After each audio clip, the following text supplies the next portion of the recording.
नमस्कार, मैं doctor Nemichand, assistant professor, government law college पाली।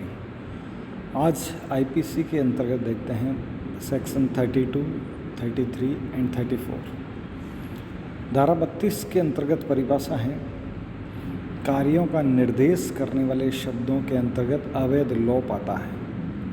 अर्थात जहाँ जहाँ पर कार्य शब्द है वहाँ पर कार्य तो है ही, उसके अंतर्गत कार्य न करना अर्थात कार्य न करना है, अवैध लोप, वो भी इस शब्द के अंतर्गत आता है। जब तक कि संदर्भ से प्रतिकूल आशय प्रस्तुत न हो, इस संहिता के हर भाग में, इस आईपीसी के प्रत्येक भाग में किए गए कार्यों का निर्देश करने वाले शब्दों का विस्तार, अर्थात जहाँ जहाँ पर कार्य शब्द है आईपीसी में, उसके अंतर्गत अप्रत्यक्ष रूप से अवैध लोप यानी कार्य न करके भी करना, वह भी इसके अंतर्गत शामिल है। कार्यों का निर्देश करने वाले शब्दों का विस्तार अवैध लोपों पर भी आता है, अर्थात कार्य करके भी कोई अपराध किया जा सकता है और कार्य न करके भी कोई अपराध किया जा सकता है। इसको हम इस उदाहरण से देख सकते हैं कि जैसे जेल का एक जेलर है, वह कैदियों को भोजन कराने का कार्य है उसका, ये उसका दायित्व है, लेकिन वह भोजन न दे करके, कैदियों को खाना न दे करके भी अपराध कर सकता है।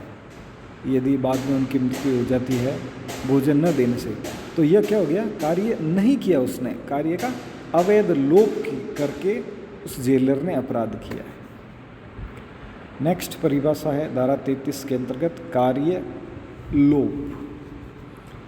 यह परिभाषा बताती है कि कार्य शब्द के अंतर्गत न केवल एक कार्य, बल्कि कार्य शब्द के अंतर्गत एक कार्यावली, एक सीरीज ऑफ एक्ट्स भी आती है, और लोप शब्द के अंतर्गत एक लोपावली, मतलब लोप करने का, अवैध लोप करने की एक सीरीज भी आती है। कार्य शब्द कार्यावली का द्योतक उसी प्रकार है जिस प्रकार कार्य का लोप शब्द लोपावली का द्योतक उसी प्रकार है जिस प्रकार एक लोप का, अर्थात एक कार्य करके भी अपराध किया जा सकता है और एक से अधिक कार्य के अंतर्गत न केवल एक कार्य बल्कि एक कार्यों की, मतलब वर्क की सीरीज, एक्ट की सीरीज भी इसके अंतर्गत आती है। नेक्स्ट परिभाषा है धारा 34, बहुत इम्पॉर्टेंट है, सामान्य आशय। यह छोटे प्रश्न के रूप में भी आ सकता है और बड़े प्रश्न के रूप में भी। जब छोटे प्रश्न के रूप में आता है तो इसे इस प्रकार लिखेंगे, भारतीय दंड संहिता की धारा 34 सामान्य आशय के दो आवश्यक तत्व। पहला है, आपराधिक कार्य करने में कई व्यक्तियों द्वारा पूर्व निर्धारित योजना। धारा 34 के दो महत्वपूर्ण आवश्यक तत्व है कि कोई भी आपराधिक कार्य करने में कई व्यक्तियों द्वारा पूर्व निर्धारित योजना होनी चाहिए, और दूसरा आवश्यक तत्व है योगदान, उस कार्य करने में योगदान होना महत्वपूर्ण है। इस धारा का महत्वपूर्ण वाद है महबूब शाह बनाम एम्परर। अब देखते हैं धारा 34 को विस्तार से।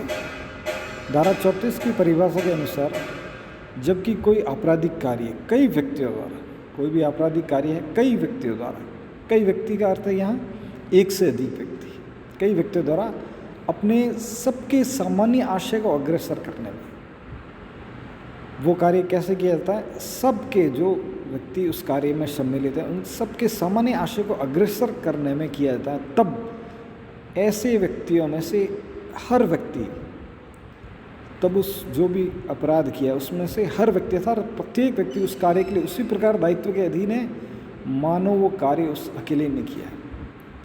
अगर कोई कार्य करने में एक से अधिक व्यक्ति सम्मिलित है और वो कार्य कर देते हैं, कोई भी आपराधिक कार्य करते हैं, तो यह माना जाएगा कि प्रत्येक व्यक्ति ने उस कार्य में, उस कार्य को करने में उसका दायित्व माना जाएगा, मानो कि वह कार्य उसने अकेले ने किया, भले ही वो सामूहिक रूप से कार्य किया गया, वो सब भले ही सामूहिक रूप से अपराध किया गया। ये धारा 34 यह सामूहिक दायित्व की धारा है। अब धारा 34 का एक और महत्वपूर्ण प्रश्न पूछा जाता है कि सामान्य आशय व सामान्य उद्देश्य में अंतर क्या है। सामान्य आशय और सामान्य उद्देश्य में पहला जो अंतर है, जो आप टेबल देख रहे हैं उसके अंतर्गत है, सामान्य आशय में सक्रिय योगदान बहुत आवश्यक है, जबकि सामान्य उद्देश्य के अंतर्गत सक्रिय योगदान आवश्यक नहीं है। दूसरा जो अंतर है वह है विधि विरुद्ध जमाव आवश्यक नहीं है। धारा 34 के अंतर्गत विधि विरुद्ध जमाव आवश्यक नहीं है। विधि विरुद्ध जमाव अपन धारा देखते हैं 141 ऑफ आईपीसी, उसके अंतर्गत 5 या 5 से अधिक व्यक्ति मिलकर कोई कार्य करता है तो वो विधि विरुद्ध जमाव कहलाता है। तो यहाँ पर एक से अधिक, जैसे कि परिभाषा में स्पष्ट है, यहाँ पर शब्द एक से अधिक व्यक्ति, तो यहाँ पर विधि विरुद्ध जमाव आवश्यक नहीं है धारा 34 में, जबकि सामान्य उद्देश्य धारा 149 में विधि विरुद्ध जमाव बहुत आवश्यक है। तीसरा जो अंतर है सामान्य आशय और सामान्य उद्देश्य में, सामान्य आशय में पूर्व नियोजित योजना होना, पूर्व नियोजित या पूर्व निर्धारित योजना होना अति आवश्यक है, जबकि सामान्य उद्देश्य में पूर्व निर्धारित योजना होना आवश्यक नहीं है। अगला अंतर है धारा 34 केवल एक सिद्धांत बताता है, यह केवल एक सिद्धांत है, जैसे कि ये हर एक सेक्शन 376/34 यह इस प्रकार से ये धारा रखती है, तो यह केवल एक सिद्धांत है, जबकि धारा 149 स्वयं एक अपराध है, ये अपने आप में ही एक अपराध है। 149 सामान्य उद्देश्य के अंतर्गत किए गए कार्य। अगला जो अंतर है, पांचवा अंतर वह है कि धारा 34 के अंतर्गत सह अभियुक्त दायी होगा। यहाँ प्रत्येक शब्द को ध्यान से देखना आवश्यक है कि यहाँ पर सह अभियुक्त, जो 7 वाला अभियुक्त वह दायी होगा, जबकि धारा 149 में प्रत्येक व्यक्ति दायी होगा। प्रत्येक व्यक्ति जो विधि विरुद्ध जमाव का सदस्य है, सामान्य उद्देश्य के एग्रेशन में कोई कार्य किया है, तो प्रत्येक व्यक्ति दायी होगा। छठा जो अंतर है, वह अंतर विधि विरुद्ध जमाव के समान ही है कि यहाँ पर धारा 34 में 1 से अधिक व्यक्ति होंगे, जबकि यहाँ पर 5 या 5 से अधिक व्यक्ति होंगे। अगला अंतर है, छठा अंतर वह है कि सामान्य उद्देश्य में मस्तिष्कों का पूर्व मिलन आवश्यक है। 1 से अधिक व्यक्तियों के मस्तिष्क का पूर्व मिलन आवश्यक है, अर्थात उन्होंने एक ही विचार में, एक ही जो अपराध किया गया वह एक ही मस्तिष्कों का मिलन है।